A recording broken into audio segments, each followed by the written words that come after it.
ይቅርታ አላየሁሽም ነበር። ችግር የለም እንደሚመስለኝ እኔ የተጋጨሁት። ስምሽ ማን ነው? ሜሎን እባላለሁ።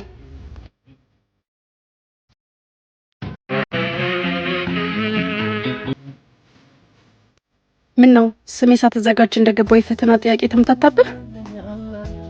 አይ ልቤን ትንሽ አስደንግጦት ነው። የኤክሴ ስም ሜሎና ትባል ነበር እና እኔ ስታያንን ትዝታ ታስታውሳለህ? በእውነት እንደዛ አይደለም። አንቺን ሳይ አዲስ ታሪክ የሚጀምር ይመስለኛል።